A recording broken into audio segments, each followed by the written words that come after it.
Vinoba Bhave university 2023 से 27 वाले जितने भी स्टूडेंट हैं वो सेमेस्टर थर्ड में जा चुके हैं। जी हाँ, आप लोग एग्ज़ाम सेमेस्टर सेकंड का दे चुके हो और जिस तरीके से सेशन को कवर किया जा रहा है, समझिए कि आप सेमेस्टर थर्ड में जा चुके हो। अगर आप इतना आपके अंदर आत्मविश्वास है, सेमेस्टर सेकंड का आपने एग्ज़ाम अच्छे तरीके से लिखा है, बिना देर किए हुए आपको पूरे डिटेल से सेमेस्टर थर्ड के बारे में जानकारी हासिल करनी है।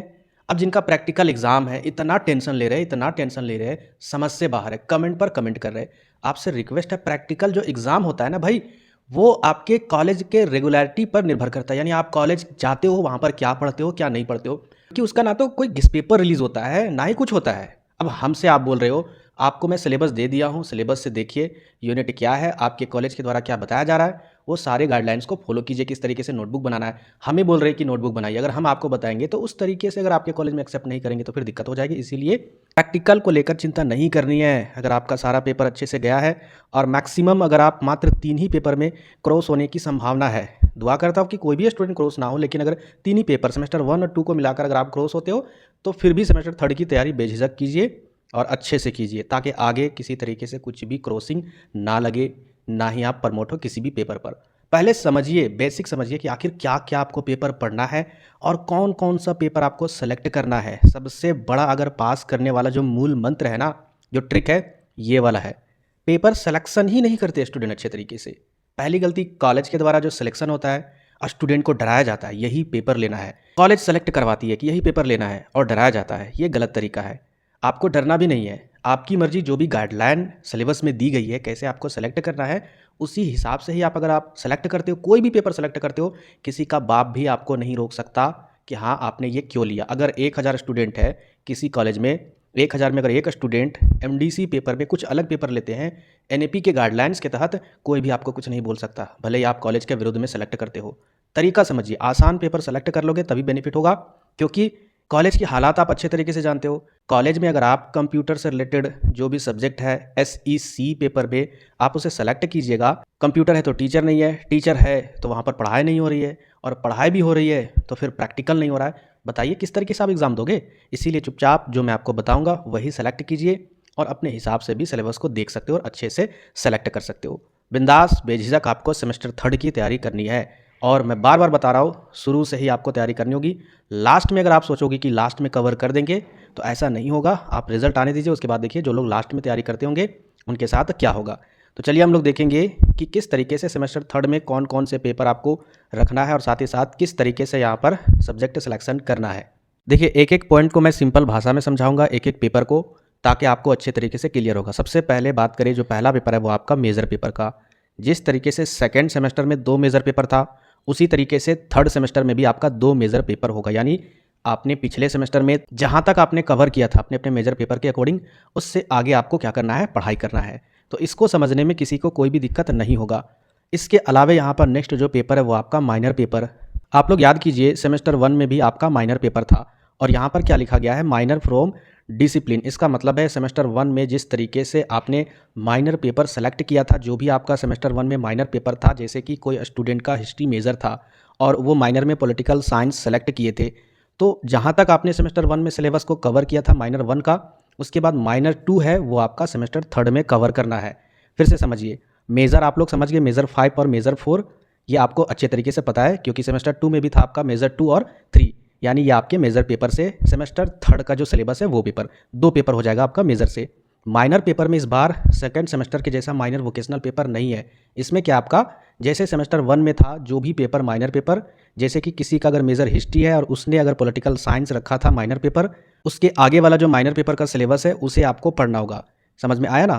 तो इसमें माइनर वोकेशनल वाला कोई भी लफड़ा नहीं है, क्योंकि वो आगे सेमेस्टर फोर्थ में पढ़ना है। सेमेस्टर थर्ड में आपको सेमेस्टर 1 वाला ही माइनर पेपर को आगे बढ़ाना है, कंटिन्यू आगे करना है।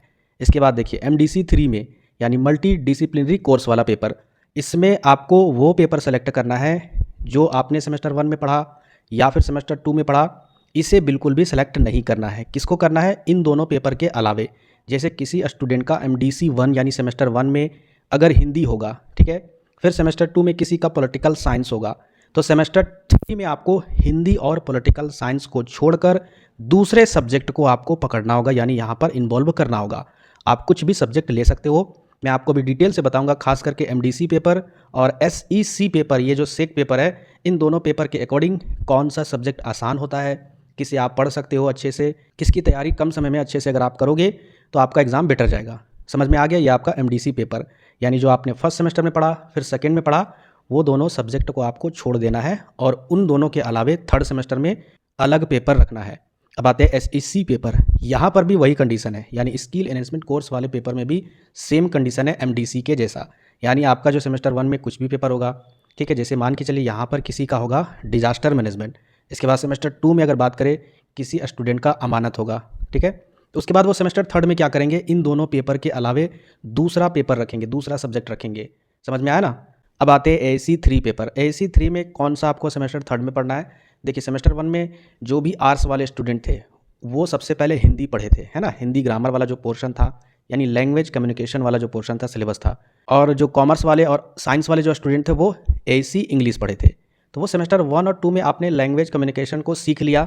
इसके बाद सेमेस्टर 3 में क्या पढ़ना है, आपको आगे लिटरेचर पढ़ना है। ये भी लैंग्वेज एंड कम्युनिकेशन इसके लिए, लेकिन आपको थोड़ा सा लेवल बढ़ाकर पढ़ना है। सबका अलग अलग सिलेबस होगा, यानी कॉमर्स और साइंस वाले का अलग होगा और आर्ट्स वाले का अलग होगा, ठीक है। मैं आपको सिलेबस डिस्कस करूंगा, उतना चिंता आपको नहीं करना है। लेकिन यहाँ पर खास करके ये 2 पेपर है, इसका सिलेक्शन अच्छे से करना है। तो उम्मीद करते हैं ये सारे पेपर के बारे में आप समझ गए।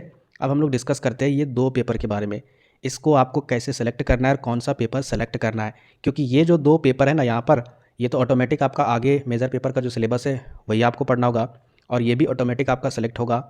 लेकिन बाकी बचे हुए और ये माइनर भी आपका ऑटोमेटिक होगा, क्योंकि जो भी आपने सेमेस्टर 1 में पढ़ा वही आपको यहाँ पर आगे पढ़ना है। लेकिन यहाँ पर ये जो आपका एसईसी, ठीक है, ये जो आपका एसईसी 3 और एमडीसी पेपर, ये दोनों पेपर आपको सेलेक्ट करना है। सिर्फ यही दोनों पेपर सेलेक्ट करना है, बाकी किसी को नहीं करना है, सारा ऑटोमेटिक आएगा। अब बात कर लेते हैं यहाँ पर एक एक करके। सबसे पहले हम लोग बात करते हैं एमडीसी पेपर। तो मल्टी डिसिप्लिनरी वाला जो कोर्स है, यहाँ पर टोटल कितना है देखा जाए तो 30 सब्जेक्ट है। अब 30 सब्जेक्ट में किसको सेलेक्ट करना है वो ध्यान से समझिएगा।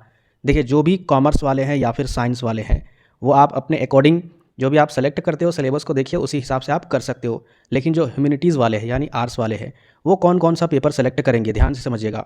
अगर सेमेस्टर 1 में या फिर 2 में किसी स्टूडेंट ने हिंदी नहीं लिया है तो आप हिंदी सेलेक्ट कर सकते हो। इसकी वीडियो मेरे चैनल पर कंप्लीट अवेलेबल है, पूरे अच्छे तरीके से मैंने अपलोड की है, एक्सप्लेन भी किया है आसान भाषा में। अगर आप इसे सेलेक्ट करते हो तो अच्छे से तैयारी कर सकते हो। देखिए, मेरे चैनल पर अपलोड है इसलिए मैं नहीं बोल रहा हूँ, ये सिंपल है इसलिए मैं आपको बता रहा हूँ। इसके अलावा आप हिस्ट्री को सेलेक्ट कर सकते हो। हिस्ट्री भी सिंपल है, यानी उसमें 1857 से लेकर आधुनिक इतिहास के बारे में डिटेल से वहाँ पर डिस्कस किया गया है, तो वो आप कवर कर लोगे और सिंपल है, तो आप हिस्ट्री भी रख सकते हो। इसके अलावा अगर बात करें यहाँ पर जो सिंपल है, जैसे कि सोशोलॉजी ले सकते हो। जैसे किसी स्टूडेंट ने 2 सेमेस्टर में सोशोलॉजी एमडीसी पेपर नहीं रखा है तो आप इसे रख सकते हो, ये भी सिंपल ही है। इसके अलावा अगर बात करें, ये 2 यहाँ पर जो सब्जेक्ट दिख रहा है टीआरएल और टीआरएल, ठीक है, एक है आपका ट्राइबल डेवलपमेंट्स इन इंडिया, दूसरा आपका ट्राइबल मूवमेंट इन इंडिया, यानी दोनों जो है वो आपका जनजाति से रिलेटेड है। आप चाहो तो इन दोनों को भी रख सकते हो अगर आपके पास कुछ भी ऑप्शन नहीं होता है। तो हमने कितना पेपर आपको बताया, एक आपका हिंदी, ये दूसरा, ये तीसरा, और इसके अलावा हिस्ट्री। और अगर चाहोगे तो आप सोशोलॉजी रख लीजिए या फिर पॉलिटिकल साइंस भी रख सकते हो। ये सारे सिंपल है, आप अच्छे तरीके से कवर कर लोगे, क्योंकि ह्यूमैनिटीज़ वाले क्या है, ये आर्ट्स वाले सब्जेक्ट है, तो इसे कवर करना आसान हो जाता है। समझ में आया? अब इसके अलावा हम लोग बात करते हैं एसईसी पेपर में कौन सा पेपर आप रखिएगा। तो यहाँ पर देखिए, एसईसी पेपर में टोटल 19 पेपर है और 19 पेपर में आपको कोई एक सेलेक्ट करना है। तो यहाँ पर देखिए, कॉमर्स वाले अपने अकॉर्डिंग सेलेक्ट करेंगे, साइंस वाले अपने अकॉर्डिंग सेलेक्ट करना है।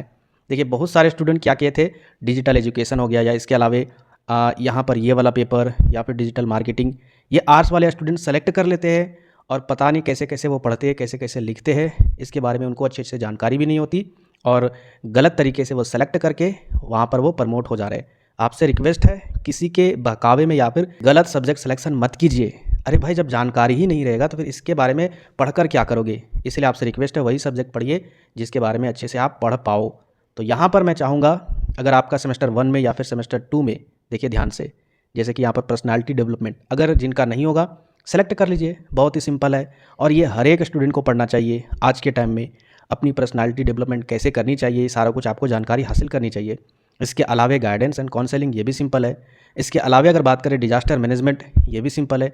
इसके अलावा अगर बात करें ये जो यहाँ पर पेपर है अमानत, इसमें क्या पढ़ा जाता है? इसमें आपका जो ज़मीन का सर्वेक्षण है, यानी जो ज़मीन का सर्वे किया जाता है, किस तरीके से किया जाता है, वो सारा डिटेल से आपको पढ़ना है। तो ये तो ज़रूर लेना चाहिए स्टूडेंट को, मेरा मानना है। क्यों? क्योंकि हर स्टूडेंट को आज के टाइम में भूमि सर्वेक्षण के बारे में जानकारी होनी चाहिए, ठीक है? लेकिन आप अपनी मर्ज़ी से लीजिएगा। जो भी मैंने आपको बताया उन सारे पेपर में से कोई एक सिलेबस देख लीजिए अच्छे से, जो भी अगर आपको कंफर्टेबल लगे वो आप ले लीजिएगा। इसके अलावा सस्टेनेबल डेवलपमेंट, ठीक है, यानी सतत विकास कैसे होता है, पर्यावरण से रिलेटेड वगैरह चीज़ें इसमें सारा कुछ दिया रहता है, ये भी आप पढ़ सकते हो, ठीक है। इसके अलावा अगर बात करें फूड प्रोसेसिंग एंड बेकरी, यानी भोजन से रिलेटेड, खाना बनाने से रिलेटेड, या फिर जो भी बेकरी के जो भोजन होते हैं उससे रिलेटेड यहाँ पर पढ़ाई की जाती है। तो इतने जो पेपर मैंने आपको बताया एसईसी पेपर में, इन सभी पेपर में से कोई एक आप सेलेक्ट कर लीजिएगा अगर आपका सेमेस्टर 1 या फिर 2 में नहीं होगा। इसके अलावा अगर आप सेलेक्ट कीजिएगा और आप बोलिएगा कि सर वीडियो बना दीजिए, तो मुझसे पॉसिबल नहीं हो पाएगा। इसीलिए आपसे रिक्वेस्ट है, जो भी मैंने आपको बताया वही पेपर को आपको सेलेक्ट करना है अगर सेमेस्टर 1 या फिर 2 में नहीं है, क्योंकि यही जो पेपर मैंने आपको बताया है ये सिंपल वे में है। इससे आसान पेपर आपको कोई भी पेपर नहीं मिलेगा ह्यूमैनिटीज़ के लिए। बाकी सिलेबस का डिस्कशन बहुत ही जल्दी हो जाएगा, उसकी चिंता मत कीजिए। बहुत ही जल्द क्लासेस भी स्टार्ट होंगे, क्योंकि जिस तरीके से हमने देखा सेमेस्टर 1 में बहुत सारे पेपर छूट गए, फिर इसके अलावा सेमेस्टर 2 में भी बहुत सारे पेपर छूट गए। कोशिश करेंगे थर्ड सेमेस्टर में ऐसी गलती ना हो। और आपसे रिक्वेस्ट है, अगर मैं आपको कोई भी पेड चीज़ अगर दूंगा तो उसे ना मत कीजिएगा। सेकंड सेमेस्टर में जो पीडीएफ की बात हुई थी उसमें बहुत सारे स्टूडेंट नेगेटिविटी रोल निभाए थे, जिस कारण से पीडीएफ रिलीज़ नहीं हुआ, और इसकी खामियाजा देखिएगा रिजल्ट में आप भुगतिएगा। अरे कुछ पैसे अगर हमें आप हेल्प कर दीजिएगा तो कहीं ना कहीं एक गुरुदक्षिणा के रूप में हो जाएगी, इससे आपका ही भला होगा, आपका रिजल्ट सुधरेगा। कहीं ना कहीं वीडियो अगर नहीं मिली तो नुकसान आपका ही होगा। इसीलिए अगर पीडीएफ मैं आपको प्रोवाइड कराता हूँ बेझिझक लीजिए। कुछ कुछ पेपर का, जिस पेपर का अगर नहीं हो पाता है उसी पेपर का पीडीएफ रिलीज़ करेंगे, ताकि आपका खर्चा यानी पैसा भी कम लगेगा। जिसकी वीडियो रिलीज़ होगी उसका पीडीएफ हम लोग नहीं प्रोवाइड करेंगे, ठीक है।